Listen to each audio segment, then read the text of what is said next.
Hi everyone, welcome to study 95 Uttarakhand. दोस्तों, हमारी जो सीरीज चल रही थी मानव रोग, हेल्थ एंड डिजीज में, उसमें हमने तीन पार्ट, चार पार्ट में जो है डिस्कस कर लिया था। बहुत डिटेल से हमने डिस्कस की। प्रत्येक रोग के बारे में डिस्कस किया, आनुवंशिक रोगों के बारे में डिस्कस किया। उसके बाद हमने उपार्जित रोगों में बैक्टीरिया, वायरस से संबंधित रोगों के बारे में हमने डिस्कस किया और उससे होने वाले जो कारक थे, उन कारकों के बारे में हमने डिस्कस किया। और उसके लिए कोई एक निश्चित टेस्ट था, तो उस टेस्ट के बारे में हमने डिस्कस किया, उसके लक्षणों के बारे में डिस्कस किया। तो इस तरह से हम आज हमारे जो हेल्थ एंड डिजीज का पार्ट नंबर 5 है, यह लास्ट पार्ट है।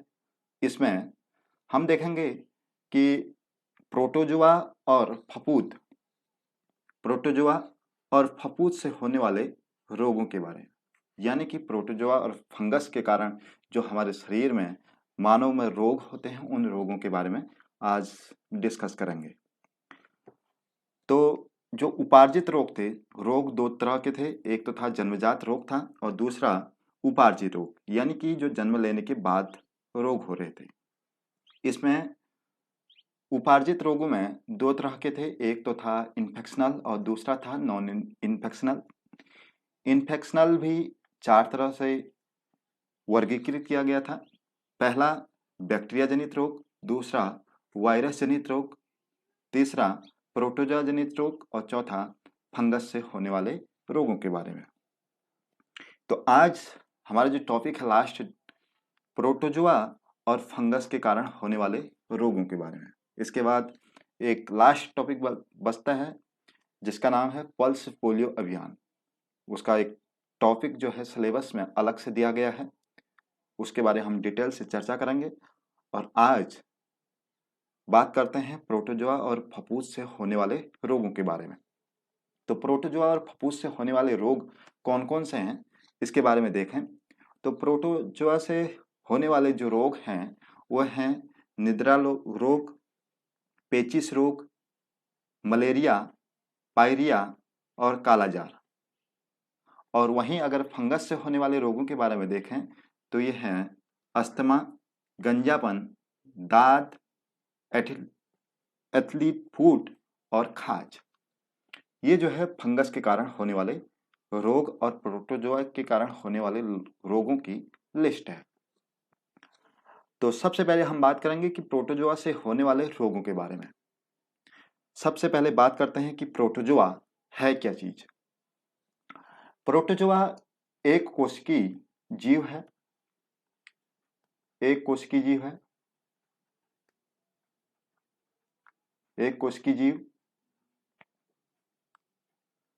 एक कोशिकीय जीव है।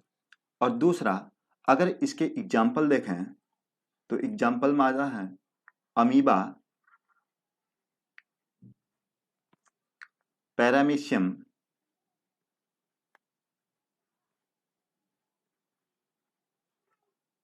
अमीबा, पैरामीशियम और प्लाज्मोडियम।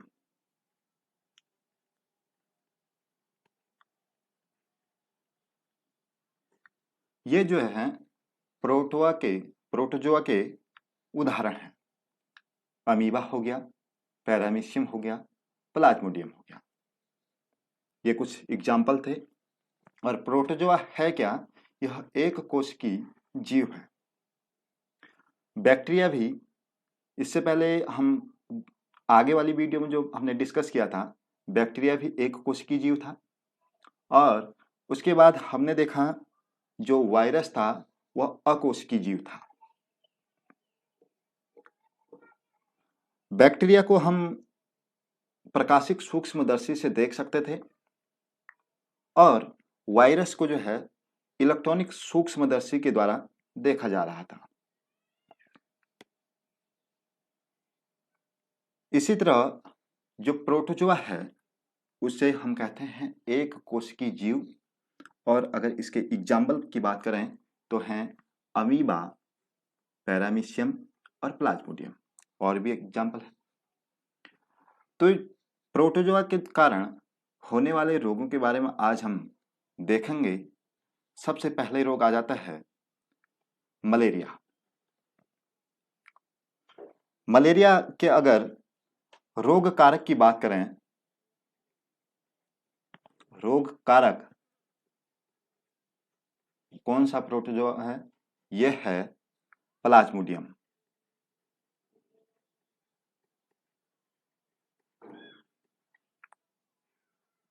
प्लाज्मोडियम। अब ये प्लाज्मोडियम की भी अनेक प्रजातियां पाई जाती हैं। कौन कौन सी प्रजातियां पाई जाती हैं देखते हैं। एक हो गया फैल्सीपेरस, फैल्सी पेरम। दूसरा हो गया मलेरी। तीसरा वाइवेक्स।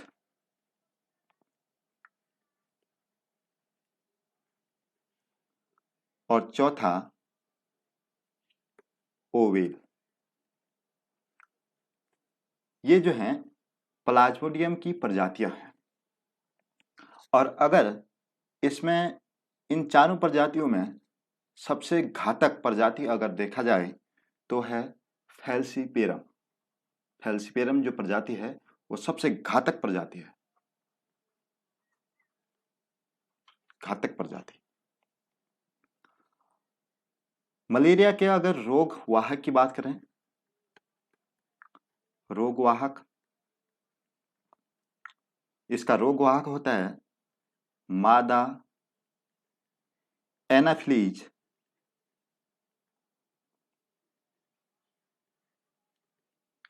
मादा एनाफ्लीज मच्छर। और मलेरिया में अगर प्रभावित अंग की बात करूं, प्रभावित अंग होता है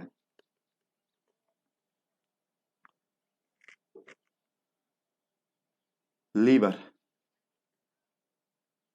यानी यकृत। और इसका अगर संक्रमण की बात करें कि इसका संक्रमण संक्रमण कैसे होता है, यह होता है संक्रमित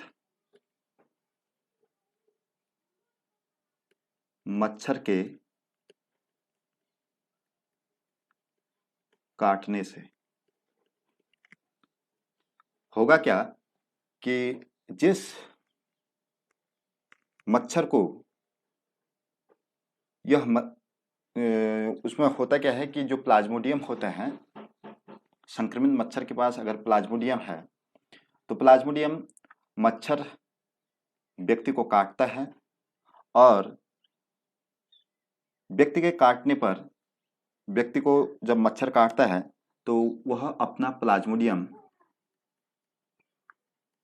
प्लाज्मोडियम व्यक्ति के शरीर में छोड़ देता है। और इसमें अगर इसके लक्षणों की बात करें तो इसमें होता है कि बहुत तेज बुखार भी आता है, कपकपी लगकर बुखार आता है, ये इसके लक्षण हैं। और अगर इसके उपचार की बात करें, उपचार में क्विनैन दिया जाता है।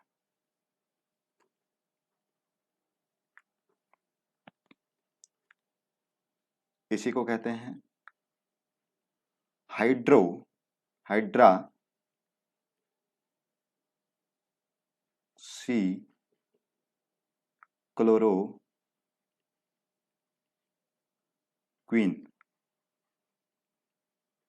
Hydroxy chloroquine. यह जो दवा थी, यह दवा हाल ही में बहुत चर्चा में भी रही। हाइड्रोक्सी क्लोरोक्विन जो कोविड-19 था उसमें बहुत ही लाभदायक हुई थी हाइड्रोक्सी क्लोरोक्विन। और यह कुनैन जो होता है यह निकलता है सिनकोआ सिनकोन वृक्ष की छाल से।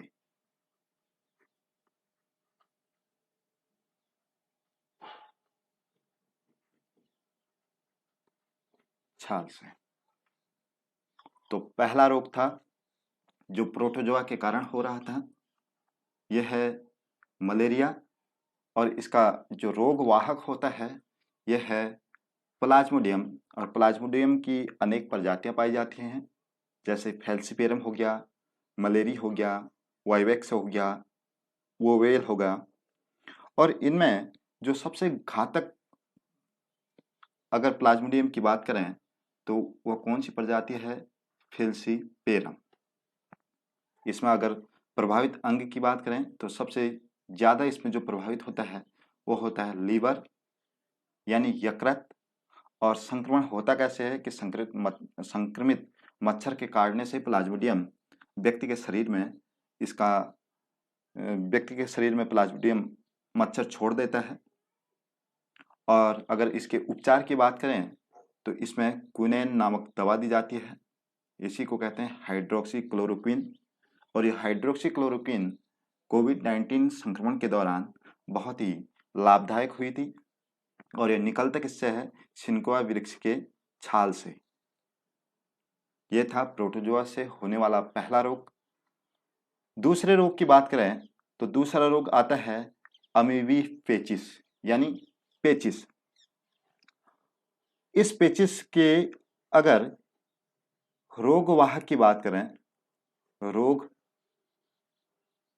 वाहक ये होता है एंट अमीबा, एंट अमीबा हिस्टोलाइटिका, हिस्टोलाइटिका,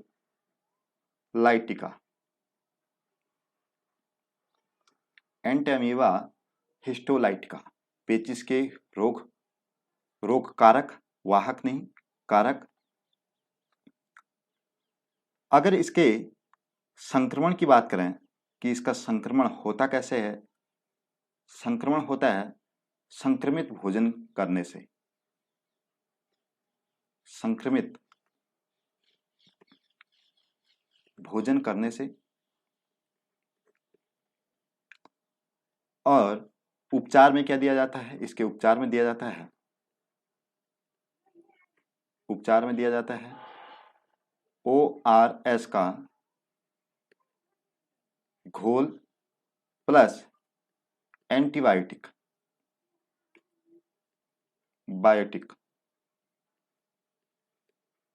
एंटीबायोटिक दवाएं दी जाती हैं। रोग कारक एंटी अमीबा हिस्टोलाइटिका। और इसका अगर संक्रमण देखें तो संक्रमण होता है संक्रमित भोजन करने से। उपचार की अगर बात करें तो इसमें दिया जाता है ORS का घोल प्लस एंटीबायोटिक दवाएं। और ये रोग हो किससे रहा है? ये हो रहा है प्रोटोजोआ से। प्रोटोजोआ से होने वाला रोग है पेचिस। वाहक जो कारक है, इसका कारक है एंटी अमीबा हिस्टोलाइटिका। और संक्रमण होता है संक्रमित भोजन करने से। उपचार में ORS का घोल और एंटीबायोटिक दवाएं दी जाती हैं। तीसरा रोग आता है प्रोटोजोआ से होने वाला रोग, वो है पायरिया। पायरिया के अगर रोग कारक की बात करें, रोग कारक ये होता है एंट अमीबा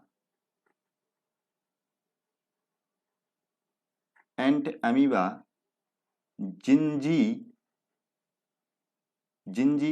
वेलिस,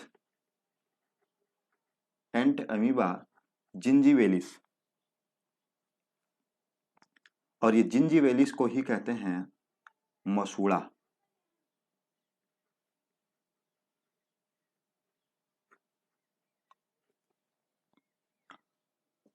इसमें होता क्या है कि व्यक्ति के मुंह से तेज बदबू आती है। और अगर इसके संक्रमण की बात करें कि इसका संक्रमण होता कैसे है, संक्रमण होता है दांतों की सफाई नहीं करने से, दूषित जल से,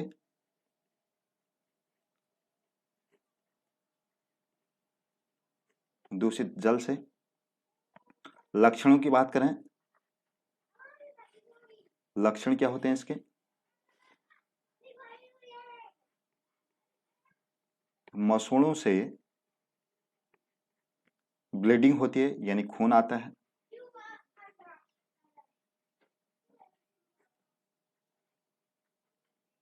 दूसरा, मुंह से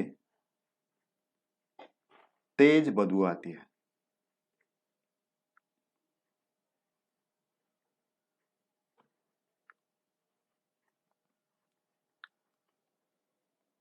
उपचार में,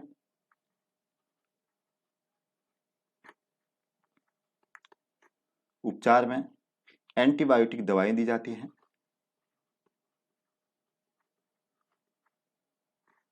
एंटीबायोटिक दवाएं प्लस दांतों की सफाई की जाती है।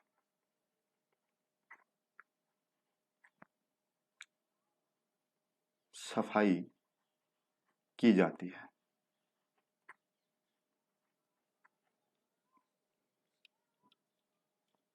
तो पायरिया जो प्रोटोजोआ के कारण हो रहा था,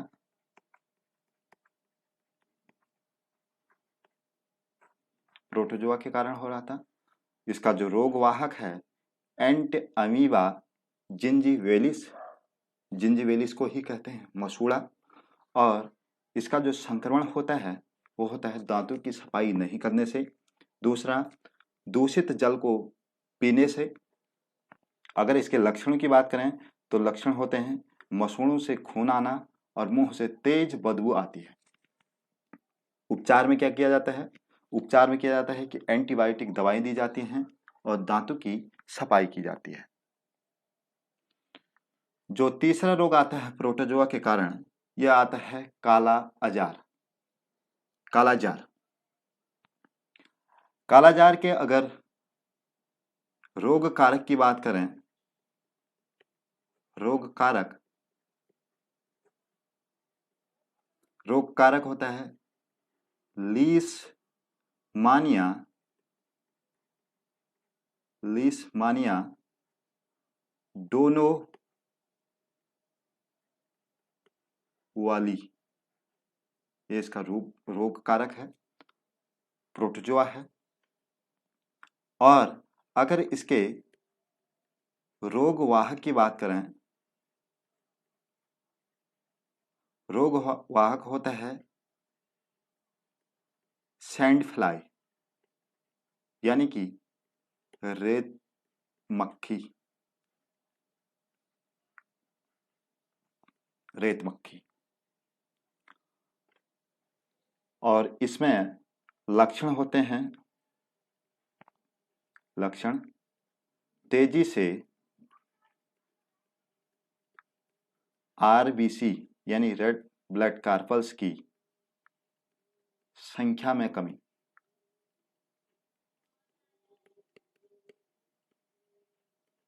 कमी।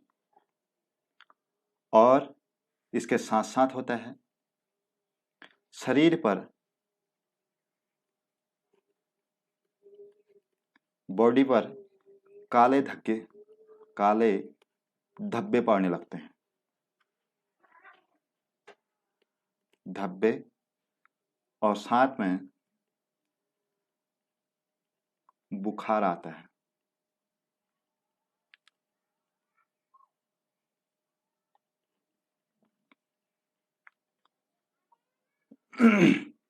ये था प्रोटोजोआ से होने वाला रोग।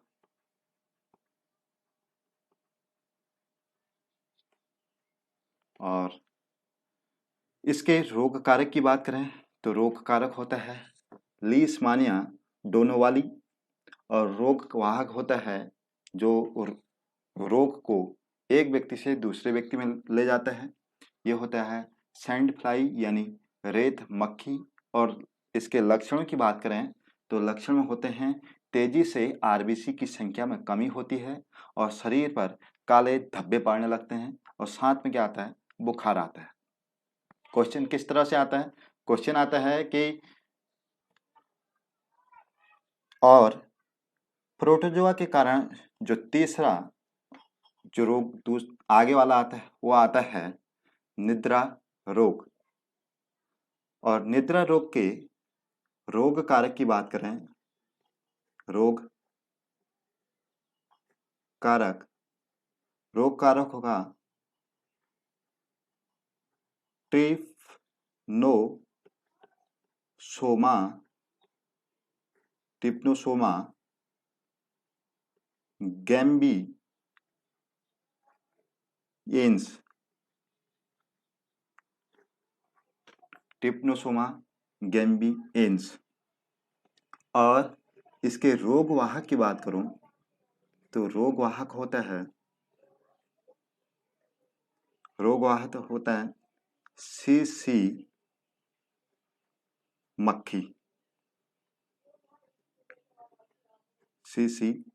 मक्खी।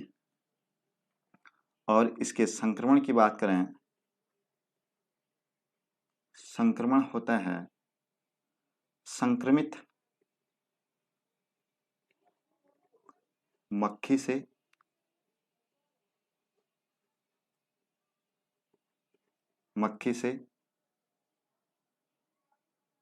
और इसमें होता क्या है कि जो व्यक्ति निद्रा रोग से पीड़ित हो जाता है तो उसे आता है नींद बहुत ज्यादा आने लगती है, बहुत ज्यादा आने लगती है।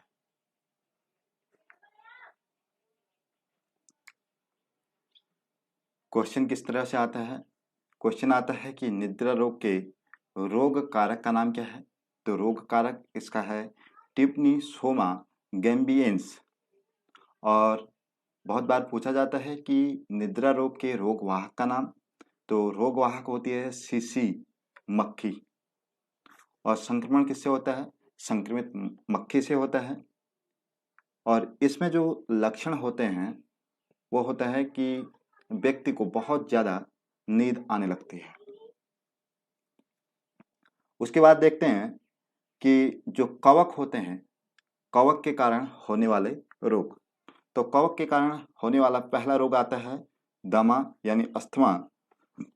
यह एक क्या है कि संक्रामक रोग है, एक व्यक्ति से दूसरे व्यक्ति में होता है। मनुष्य के फेफड़ों में एस्परजिलस फ्यूमिगेट्स नामक कवक के स्पोर पहुंचकर वहां पर जाल बनाते हैं और फेफड़े के सूक्ष्म नलिकाओं में सिकुड़न ला देते हैं। सिकुड़न लाने के बाद होगा क्या कि इसमें सांस लेने में दिक्कत होती है।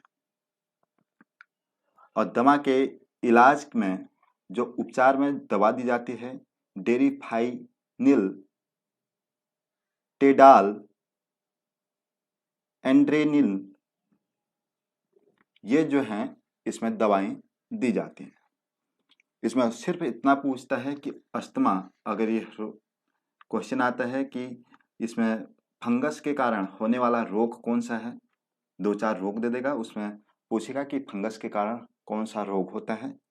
दूसरा इसमें पूछेगा कि फंगस के कारण, फंगस जो दमा होती है वो दमा किस इसका रोग कारक क्या है? तो रोग कारक है एस्परजिलस फ्यूमिगेट्स। इतना ही पूछता है।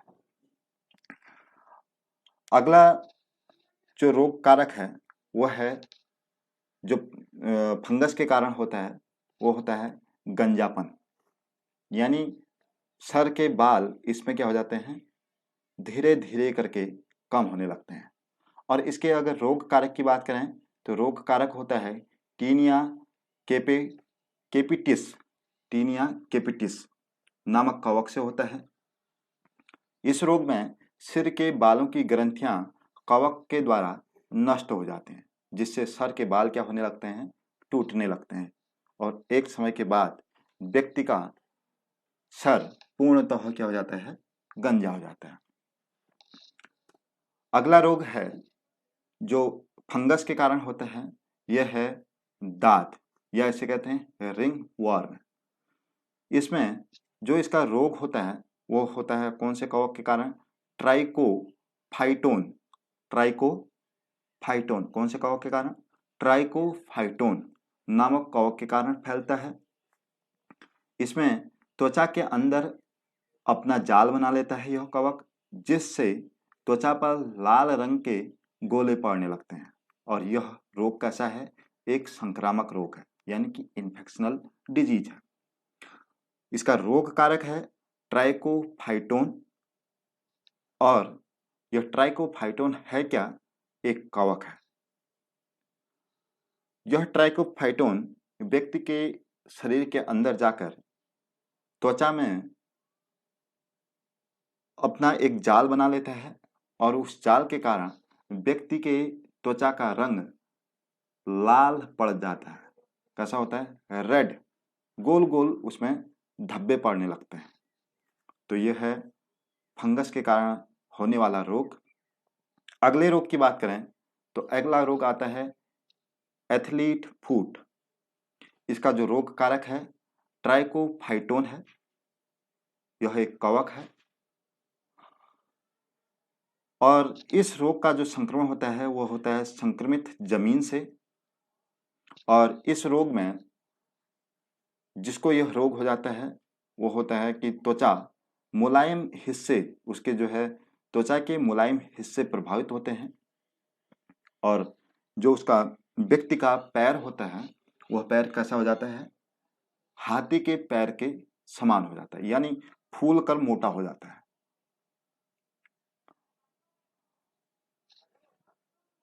यानी कि इसका जो रोग कारक है, रोग कारक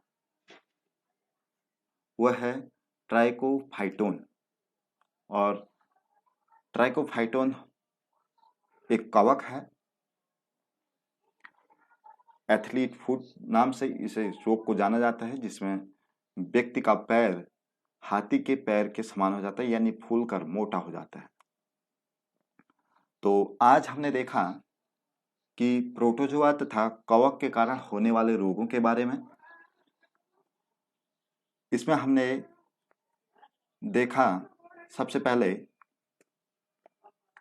प्रोटोजोआ के कारण होने वाला रोग मलेरिया देखा था, मलेरिया, और इसका रोग कारक होता है प्लाज्मोडियम।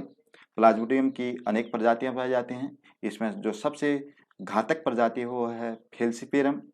और मलेरिया का रोग वाहक होता है मादा एनाफिलीज मच्छर, रोगवाहक मादा एनाफिलीज मच्छर, और प्रभावित अंग होता है लीवर।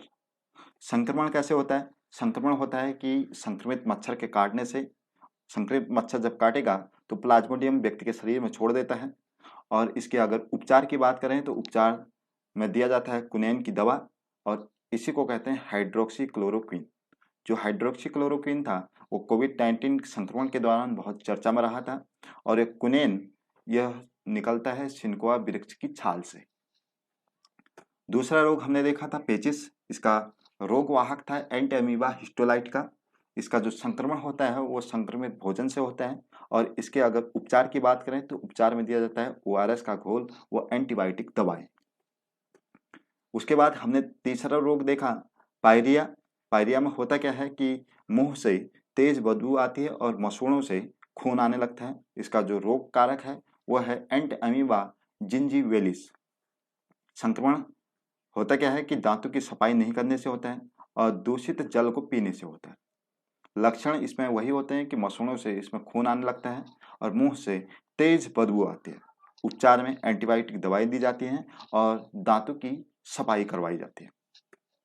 उसके बाद था काला अजार। इसका रोगवाहक था लीशमानिया डोनोवाली, और इसका जो रोगवाहक होता है वो होता है सैंड फ्लाई, यानी रेत मक्खी। लक्षण में क्या होता है कि आरबीसी की संख्या तेजी से कम होने लगती है और शरीर पर काले धब्बे पड़ने लगते हैं और साथ में क्या आता है, तेज बुखार आता है। उसके बाद जो प्रोटोजोआ के कारण होने वाला रोग था वो था निद्रा रोग, और इसका रोग कारक होता है ट्रिप्निसोमा गैम्बियंस और रोग वाहक होता है सीसी मक्खी। संक्रमण होता है संकीर्ण मक्खी से, और इसमें जो लक्षण होते हैं कि व्यक्ति को बहुत ज्यादा नींद आने लगती है। उसके बाद हमने देखा फफूंद के कारण होने वाले रोग।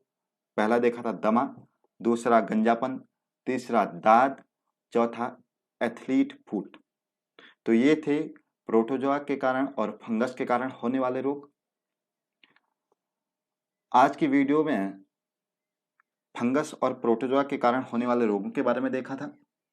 ये हेल्थ एंड डिजीज का लास्ट टॉपिक था, और इसके बाद एक ही टॉपिक बचता है, वो बचता है पल्स पोलियो अभियान।